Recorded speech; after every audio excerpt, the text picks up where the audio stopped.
Hello दोस्तों, स्वागत है आपका हमारे यूट्यूब चैनल पर। मेरा नाम है संजय राठौर और आप देख रहे हैं गोपी कंप्यूटर यूट्यूब चैनल।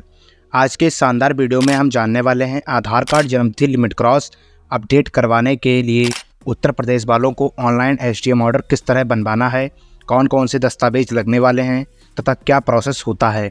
ये सभी जानकारियाँ आप जानने वाले हैं, इसीलिए इस वीडियो को आप अंत तक ज़रूर देखिए ताकि आपको पूरी जानकारी मिल सके। अगर आपने अभी तक हमारे यूट्यूब चैनल को सब्सक्राइब नहीं किया है तो सब्सक्राइब करके उस घंटी बटन को अवश्य दबा लीजिए ताकि आने वाले इसी तरह के नए वीडियोज़ की अपडेट्स आपको सबसे पहले मिल सके। अब हम बात करते हैं ऑनलाइन एसटीएम ऑर्डर बनवाने के संबंध में।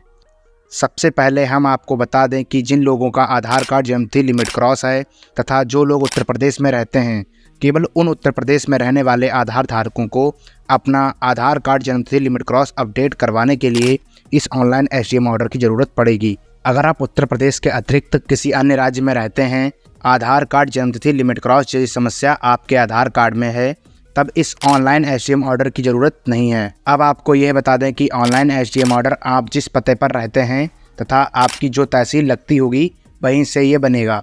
मतलब यह है कि यह ऑनलाइन एसटीएम ऑर्डर आपकी तहसील के द्वारा बनेगा।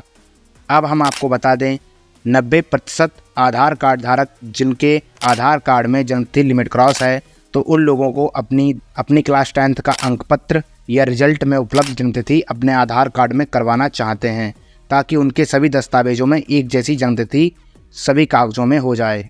सबसे पहले आपको अपना आधार कार्ड तथा 10th की मार्कशीट को लेकर अपनी तहसील में जाना है तथा अगर आपका कोई परिचित वकील हो तब तो ठीक है, अगर नहीं है तब किसी अन्य वकील के पास जाकर पूछना है कि मुझे ऑनलाइन एसटीएम ऑर्डर जन्म प्रमाण पत्र बनवाने के संबंध में बनवाना है तथा स्क्रीन पर दिखाए गए ऑनलाइन एसटीएम ऑर्डर का स्क्रीनशॉट लेकर उन्हें दिखाना है। बिल्कुल एकदम एक जैसा इसी तरह का ऑनलाइन एसटीएम ऑर्डर बनवाना है। तब अगर उन्हें इसके बारे में जानकारी होगी तब वह आपसे दस्तावेजों की मांग करेंगे तथा आपका ऑनलाइन एसटीएम ऑर्डर बनवाने की प्रक्रिया प्रारंभ करेंगे। अगर वह आपसे कहें कि इस तरह का यहाँ कोई दस्तावेज या कागज़ नहीं बनता है, तब आपको किसी दूसरे वकील से जाकर संपर्क करके पूछना है तथा दिखाना है कि मुझे इस तरह का ऑनलाइन एसटीएम ऑर्डर बनवाना है। ऐसा मैं इसलिए बता रहा हूँ क्योंकि हो सकता है 10 में से 2 वकील ही आपका ये ऑनलाइन एसटीएम ऑर्डर बनाने के विषय में बता पाएँ कि ये ऑनलाइन एसटीएम ऑर्डर इसी तरह का हमारे पास बन जाएगा। आपको अपनी तहसील में तब तक अपनी खोज जारी रखनी है जब तक कि आपको एक अच्छा वकील आपके ऑनलाइन एसटीएम ऑर्डर बनवाने के लिए ना मिल जाए। अब जब आपको वकील मिल जाए तब वह आपसे दस्तावेज मांगेंगे तथा आपको आधार कार्ड तथा अपनी 10th की मार्कशीट देनी है तथा बताना है कि आधार कार्ड में उपलब्ध जन्मतिथि गलत है तथा 10वीं की मार्कशीट में जो जन्मतिथि उपलब्ध है वह जन्मतिथि सही है तथा भविष्य में हम यही जन्मतिथि रखना चाहते हैं तथा आधार कार्ड अपडेट करवाने के लिए मुझे ऑनलाइन एसटीएम ऑर्डर तथा जन्म प्रमाण पत्र की ज़रूरत है। इसके बाद वकील एक 10 रुपये का ई स्टाम्प या मैनुअल स्टाम्प पेपर लेकर अगर आपकी सही जन्मतिथि जो आपकी मार्कशीट में उपलब्ध है तथा आधार कार्ड में करवाना चाहते हैं वह 18 वर्ष से ज़्यादा है, तब आपके नाम तथा उस आधार धारक की उम्र अगर 18 वर्ष से कम होगी, आपके पिता के नाम एक ई स्टाम्प या स्टाम्प पेपर ले लेंगे। इसके बाद वह उस स्टाम्प पेपर के माध्यम से एफिडेविट बनाएंगे तथा उस पर आपकी सही जन्मतिथि के साथ जन्म प्रमाण पत्र बनवाने के संबंध में कुछ इस तरह लिखेंगे। मैं यह जो शपथ पत्र दिखा रहा हूँ यह 18 वर्ष से कम उम्र के व्यक्ति का है, इसीलिए उनके पिता के नाम का लिया गया है। उस स्टाम्प पेपर पर वह इस तरह लिखेंगे, उस स्टाम्प पेपर पर लिखेंगे समक्ष श्रीमान जिस किसी से संबंधित हो। शपथ पत्र बिनजानिब जिनका जन्म प्रमाण पत्र बनना है उनका नाम यहाँ पर लिखा जाएगा, लेकिन यहाँ पर उनकी उम्र 18 वर्ष से कम है इसलिए यहाँ पर उनके पिता का नाम लिखा गया है जो विनोद कुमार पुत्र फकीरेलाल। इसके आगे आपका पता लिखा जाएगा जिसमें आपका गांव, पोस्ट, तहसील और ज़िला यानी जनपद पूरा पता लिखा होगा। उसके बाद लिखा होगा सप्ती साशपथ नियम बयान करता है। नंबर 1 यह कि सप्ती उक्त पते का निवासी है। नंबर 2 यह कि सप्ती अपने नाबालिग पुत्र शिवम पुत्र विनोद का जन्म प्रमाण पत्र बनवाना चाहता है। सप्ती के नाबालिग पुत्र की जन्मतिथि 25/7/2006 है तथा माता का नाम गीता देवी है जिसका इलम जाति है। मतलब यह है कि उसका पता बताया जा रहा है कि ऊपर दिए हुए पते पर यह व्यक्ति रहता है तथा उनका नाम तथा पिता का नाम लिखा जाएगा जिनका जन्म प्रमाण पत्र बनाना है तथा उनकी सही जन्म तिथि जो आधार कार्ड पर कराना चाहते हैं वो लिखी हुई होगी तथा उनकी माता का नाम लिखा जाएगा। नंबर 3 ये है कि सप्ती के नाबालिग पुत्र शिवम का जन्म प्रमाण पत्र इससे पूर्व कभी नहीं बना है। नंबर 4 ये है कि सप्ती के पुत्र का जन्म प्रमाण पत्र शीघ्र जारी किया जाना आवश्यक तथा न्याय संगत होगा। इसके बाद लिखा हुआ होगा, अतः सप्ती द्वारा किए गए उक्त कथन बिल्कुल सच व सही हैं। तस्दीक आज दिनांक। यहाँ पर वह तारीख पड़ेगी जब आप शपथ पत्र जिस दिन बनवाने जाएंगे। इसके बाद दाएं नीचे की तरफ सप्ती का नाम, पिता का नाम, पूरा पता आदि लिखवाने के बाद आपके वकील खुद किसी नोटरी वाले वकील के पास जाकर के अपना पूरा प्रोसेस कराकर यह पहला कागज़ जिसे एफिडेविट यानी शपथ पत्र बनवा कर आपको प्रदान करेंगे। इसके बाद अभी आपका काम ख़त्म नहीं हुआ है। आपको एक एप्लीकेशन कुछ इस तरह का प्रार्थना पत्र की तरह होगा जिस पर लिखा हुआ होगा, सेवा में श्रीमान उप जिलाधिकारी महोदय पुवाया शाहजहाँपुर। यहाँ पर पुवाया शाहजहाँपुर इसलिए लिखा हुआ है क्योंकि जिस व्यक्ति का ये दस्तावेज था उनकी तहसील पुवाया तथा जिला शाहजहाँपुर लिखा हुआ था। इसी तरह आपका जो भी तहसील और वह जिला लिखा होगा इसके आगे विशेष जन्म प्रमाण पत्र के संबंध में, क्योंकि हमें जन्म प्रमाण पत्र बनवाना है इसलिए यह लिखा है। इसके बाद महोदय निवेदन है कि प्रार्थी अपने नाबालिग पुत्र शिवम पुत्र विनोद निवासी आपका पूरा पता लिखा जाएगा। यहाँ पर लिखा हुआ था लेकिन पर्सनल जानकारी होने की वजह से हमने उसे ड्रॉ कर दिया है। का जन्म प्रमाण पत्र बनवाना चाहता है, इसी तरह आपका भी नाम और पता लिखा होगा। उसके बाद प्रार्थी के नाबालिग पुत्र शिवम की जन्मतिथि 25/7/2006 25 जुलाई सन 2006 है तथा माता का नाम गीता है। अतः श्रीमान जी से निवेदन है कि प्रार्थी के नाबालिग पुत्र शिवम का जन्म प्रमाण पत्र शीघ्र जारी कर दिलवाने की कृपा करें। इसके बाद नीचे शपथ पत्र की तरह दाएं नीचे की तरफ प्रार्थी का नाम लिखा होगा तथा पूरा पता लिखा होगा। इसके साथ एक बात फिर से बता दूं, जिनका जन्म प्रमाण पत्र बनना है उनके पिता का नाम प्रार्थी में इसलिए लिखा गया है क्योंकि उनके पुत्र की उम्र 18 वर्ष से कम है। अगर जिनका जन्म प्रमाण पत्र बन रहा होता है उनकी उम्र 18 वर्ष से अधिक होगी, मतलब सही जन्म तिथि जिसके हिसाब से जन्म प्रमाण पत्र बनवाना चाहते हैं, तब उन्हीं का प्रार्थी का दोनों जगहों पर उन्हीं का नाम लिखा जाता है। इसके बाद नीचे बाएं तरफ कुछ इस तरह की मोहर यानी स्टंप लगी होगी जिस पर ईओ वीडियो करके कुछ लिखा होगा। कृपया 1 वर्ष से अधिक प्रार्थना पत्र जांच कर निर्धारित प्रारूप 1 सप्ताह में आख्या दें। इस मोहर का मतलब यह है कि वीडियो अपनी जांच पड़ताल करके 1 सप्ताह के अंदर आख्या दें। इसके बाद वकील आपसे 100 से 200 रुपये के आसपास लेंगे, लगभग हो सकता है 150 रुपये, कम ज़्यादा भी हो सकते हैं। इसके बाद हो सकता है ये दोनों दस्तावेज आपके वकील सीधा आपको प्रदान कर दें या तहसील में एसडीएम ऑफिस में दें। उसके बाद वो डाक के द्वारा आपके ब्लॉक, नगर निगम, नगर पंचायत वीडियो के पास जांच करके आख्या देने के बारे में आदेश करेंगे। इसमें कुछ भी हो सकता है। आपको अगर हाथों में दोनों कागज़ मिल जाते हैं तब आप खुद वीडियो यानी खंड विकास अधिकारी के पास जाकर आख्या लीजिए या एसडीएम ऑफिस से डाक के द्वारा वीडियो के पास आख्या के लिए जाएं। मैं खुद अपने मित्र का यह अपनी तहसील में जब बनवाने के लिए गया था तब वहाँ पर हाथों हाथ में ये दोनों कागज़ शपथ पत्र और प्रार्थना पत्र मिल गए थे और मैंने पता किया है कुछ जगहों पर डाक के द्वारा भी ये सब काम होते हैं। आपके यहाँ जैसा भी जो भी प्रोसेस हो आपको उस तरह का प्रोसेस अपनाना है। अब बात करते हैं जब ये दस्तावेज आपके वकील ने तहसील में बनाकर दिए, जब आपके वीडियो यानी खंड विकास अधिकारी के पास प्राप्त हो जाएंगे तब वह खुद आपके घर पर जाकर या आपको फ़ोन करके ब्लॉक में आने या कहीं अन्य जगह पर दस्तावेजों को लेकर जांच करें तथा हो सकता है 1-2 गवाहों के तौर पर लोगों से हस्ताक्षर लें अथवा उनकी जगह पर कोई सरकारी कर्मचारी जैसे लेखपाल या आशा वगैरह भी आपके पास आकर सही जन्मतिथि के दस्तावेज लेकर आप जांच पड़ताल करने के बाद आपको प्राप्त प्रार्थना पत्र पर लगी मोहर पर अपनी रिपोर्ट लगाकर अपने हस्ताक्षर करने का प्रोसेस पूरा करेंगे।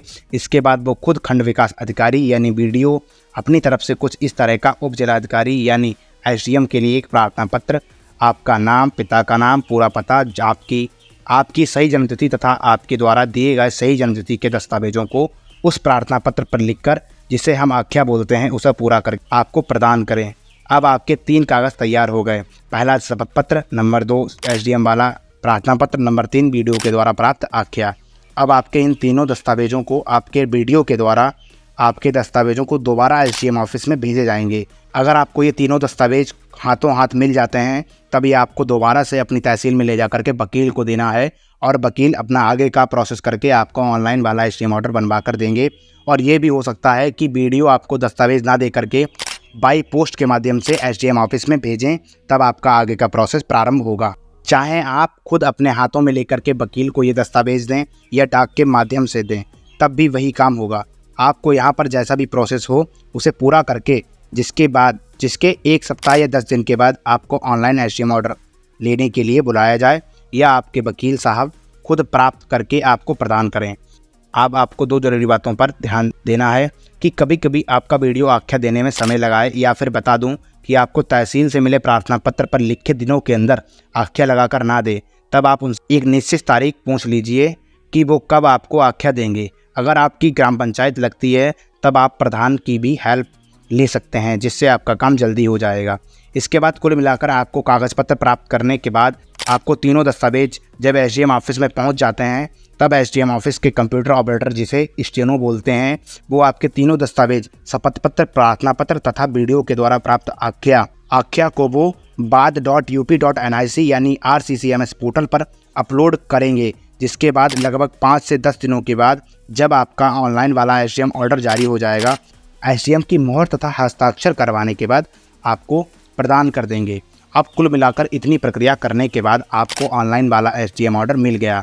इस ऑनलाइन वाले एसडीएम ऑर्डर को प्राप्त करने में लगभग आपका 20 से 30 दिनों का समय तथा 1000 रुपये के आसपास खर्च भी आ जाएगा। अब आपको ऑनलाइन वाला एसडीएम ऑर्डर, जिस पर ऊपर की तरफ एक बात संख्या भी लिखी हुई होती है, इस ऑनलाइन वाले एसडीएम ऑर्डर को लेकर आपको अपने ब्लॉक, नगर निगम, नगर पंचायत, आपका जो भी लगता हो वहाँ पर जाकर के सेक्रेटरी से मिलना है तथा बताना है कि मुझे जन्म प्रमाण पत्र बनवाना है। जिसके बाद उन्हें आप RCCMS पोर्टल के द्वारा जारी ऑनलाइन एसडीएम ऑर्डर को सेक्रेटरी को देना है तथा उनके द्वारा जो भी दस्तावेज मांगे जाएं वो उन्हें देने हैं। वो आपसे आधार कार्ड, सही जन्मतिथि वाला दस्तावेज, जैसे कि हमारे पास 10वीं का रिजल्ट था, तथा माता पिता का आधार कार्ड लेंगे तथा हो सकता है 1-2 और कोई दस्तावेज लें। जिसके बाद आपका जन्म प्रमाण पत्र बनाने का प्रोसेस प्रारंभ करेंगे। जिसके बाद आपको सेक्रेटरी से एक निश्चित तारीख पता कर लेनी है, 10 दिनों के आसपास बनकर तैयार हो जाएगा। आपको अब 2 बातों का ध्यान रखना है कि पहले ये कि जब आप ऑनलाइन वाला एसडीएम ऑर्डर तहसील से लाएंगे, 1-2 कॉपी कलर फोटोकॉपी कराकर अपने पास रख लेनी है, क्योंकि इस ऑनलाइन वाले एसडीएम ऑर्डर की ज़रूरत आपको आगे आधार सेवा केंद्र पर आधार कार्ड अपडेट करवाने के समय पड़ेगी। दूसरी बात यह है कि ऑनलाइन वाला एसडीएम ऑर्डर जारी होने के ठीक उसी दिन या उसके बाद का जारी जन्म प्रमाण पत्र ही आपके आधार कार्ड जन्मतिथि लिमिट क्रॉस में मान्य होगा। अगर आपने पहले कभी जन्म प्रमाण पत्र बनवा लिया हो और बाद में ऑनलाइन वाला एसडीएम ऑर्डर बनवा लिया और आप सोचें कि आपका आधार कार्ड जन्मतिथि लिमिट क्रॉस अपडेट हो जाएगा, तो ये बिल्कुल गलत है, क्योंकि ऐसा दस्तावेज UIDAI मान्य नहीं करता। अगर आपने जन्म प्रमाण पत्र सही जन्मतिथि वाला कभी पहले बनवा लिया था, पहले सीधे जन्म प्रमाण पत्र बन जाता था, उस समय ये ऑनलाइन एसडीएम ऑर्डर वाला कोई झंझट नहीं था।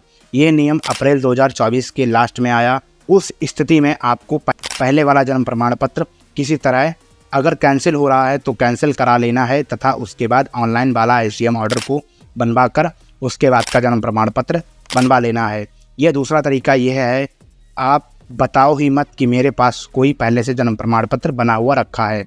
अपना ऑनलाइन वाला एसडीएम ऑर्डर बनवाओ, उसके बाद का जन्म प्रमाण पत्र बनवा लेना है, बस आपका काम हो गया।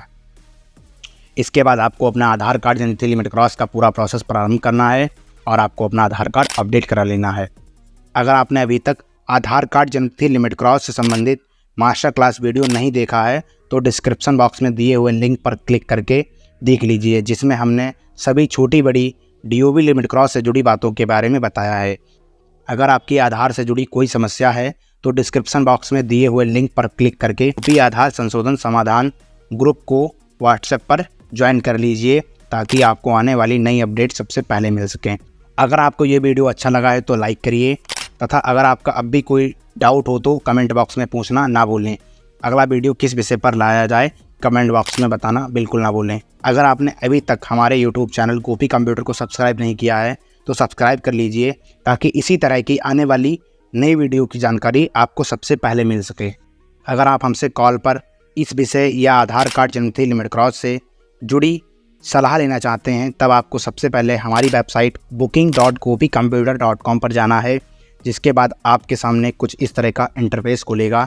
इसके बाद आपको नीचे की तरफ स्क्रॉल करना है तथा book appointment for call advise ₹49 पर क्लिक करना है। इसके बाद आपके सामने एक गूगल फार्म खुलेगा, जिसमें आपको सबसे पहले आपका नाम क्या है, आपके प्रदेश का नाम क्या है, आपके ज़िला जनपद का नाम क्या है, आपको अपना नाम, प्रदेश का नाम तथा ज़िले का नाम भर देना है।